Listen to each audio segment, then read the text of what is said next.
नमस्कार. महाराष्ट्रातील विविध क्षेत्रातील बातम्या झटपट आपल्या मोबाईलवर पाहण्यासाठी लगेचच सबस्क्राइब करा राष्ट्रशक्ती लाईव्ह न्यूज आणि सोबत बेल आयकॉन प्रेस करायला विसरू नका. प्रतिसाद आतापर्यंत चांगलाच आहे. फक्त एवढीच मतदारांना विनंती आहे बीड शहरातल्या की यावेळेस मतदान करताना विकासाचाच मुद्दा आणि चांगले उमेदवार हे लक्षात घेऊन आपण मतदान करावं. निवडणूक काळात आरोप प्रत्यारोप झाले आणि काही पक्षांकडून बीडमध्ये क्षीरसागर मुक्तीचे देखील नारा देण्यात आला, घोषणा करण्यात आल्या. काय नेमकं कारण आहे? गेल्या अनेक वर्षापासून क्षीरसागर बीडच्या राजकारणात सक्रिय आहेत, परंतु क्षीरसागर मुक्त नगरपालिका हाच अजेंडा काही पक्षांनी ठेवला होता. तर मी आधी सांगितलेलं आहे, क्षीरसागर म्हणजे काही एक फक्त कुटुंब नाही आहे. क्षीरसागर म्हणजे आपले सगळे कार्यकर्ते, सगळी जनता जी आत्तापर्यंत आमच्यासोबत राहिलेली आहे आणि सगळी जनता आपल्या सपोर्टमध्ये असल्यामुळे आम्ही इथे 35 वर्ष नगरपालिका चालवू शकलो आणि त्यांच्याच आशीर्वादाने आम्ही पुढेही त्यांच्या साथीनेच पुढे जाऊ. त्यामुळे क्षीरसागर मुक्त ही कन्सेप्टच चुकीची आहे. ही बीडच्या जनतेच्या अस्मितेचा प्रश्न आहे. बीडमध्ये खंबीर नेतृत्व असताना बाकी कुणीही बाहेरून आलेलं बीडची जनता ही स्वीकारणार नाही. संपूर्ण निवडणुकीमध्ये तुम्हा दोघा पती पत्नी पहा, आम्ही दोघं वाईट प्रवृत्तींना रोखतोय. बीडमध्ये वाईट गोष्टींना वाढू देत नाही. आम्हाला भूमाफिया नको आहेत, आम्हाला भ्रष्टाचार नको आहे, आम्हाला विकास करायचा. त्यामुळे आम्हाला विरोध तर साहजिक आहे होणारच. उद्याचं चित्र हे बीडच्या जनतेच्या हातात आहे आणि आम्ही होपफुल आहोत की उद्याचं जे चित्र असेल ते आपल्या बाजूनेच असेल. कमळ बीडमध्ये नक्की फुलणार.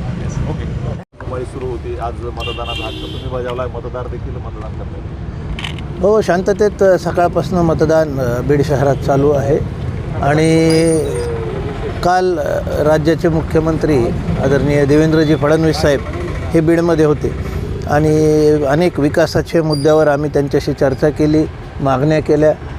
बीडला एक परिपूर्ण शहर बनवण्याचं जे आपलं स्वप्न आहे ते त्यांच्या माध्यमातून पूर्ण होणार आहे. उर्वरित जे कामं आहेत आणि जे प्रोजेक्ट्स आहेत त्यांना एक पॅकेज बनवून हे फडणवीस साहेब आणि पंकजाताई यांच्या माध्यमातून बीड शहरातलं स्वप्न पूर्ण होईल. उत्साहाचं वातावरण आहे. अत्यंत शांततेत मतदान सगळीकडं सुरू आहे.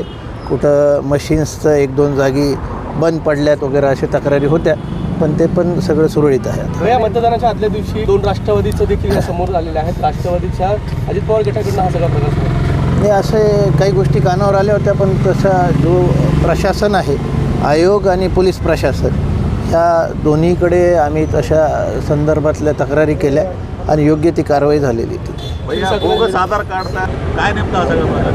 नाही, अशा काही भागात बोगस ID कार्ड तयार करणं, त्यावर वेगळे वेगळे फोटो लावणं असे प्रकार कानावर आले होते आणि त्या गोष्टी सगळ्या आम्ही आयोगाला आणि पोलीस प्रशासनाला बोललो. त्यांच्याकडे स्कॅनर्स आहेत आणि अशा प्रकारे जे कोणी बोगस मतदान करत असेल त्यांना नक्कीच तिथं रोकथाम होईल आणि गुन्हे दाखल होतील असं आम्हाला त्यांनी आश्वस्त केलं. म्हणून असे प्रकार घडणार नाहीत याची दक्षता प्रशासन आणि आयोग घेत आहे आणि आम्हीसुद्धा आपल्यामार्फत कार्यकर्ते भारतीय जनता पक्षाचे आणि सगळ्या उमेदवारांना ह्या सूचना देतो की अशा प्रकार कुठं घडून आले तर त्वरित आपण आमच्याशी किंवा जे आयोग आहे याच्याशी संपर्क साधा. हे तुम्हाला रोखण्यासाठी बरेच जण मैदानात आलेले होते. तुम्ही पाहिलं गेवराईचं पार्सल देखील तुम्ही वारंवार म्हणत आहात. काय असेल उद्याचं चित्र नेमकं? काय विश्वास आहे? क्षीरसागर कुटुंब या ठिकाणी वर्चस्वाची लढाई लढतं. लोकांचा विश्वास आहे. गेले अनेक वर्ष काम केलेलं आहे आणि शहरात काय काम केलं ते आम्ही जाहीरनाम्याच्या वचननाम्याच्या माध्यमातून पुढं लोकांसमोर मांडलेलं आहे आणि त्यासोबतच येणाऱ्या काळात 5 वर्षात काय करायचं याचंसुद्धा संकल्पपत्र आम्ही सादर केलं.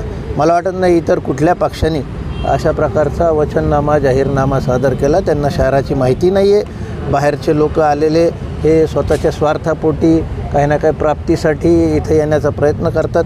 तो हाणून पाडला जाईल आपल्या जनतेकडनं, हा मला ठाम विश्वास आहे. थँक्यू.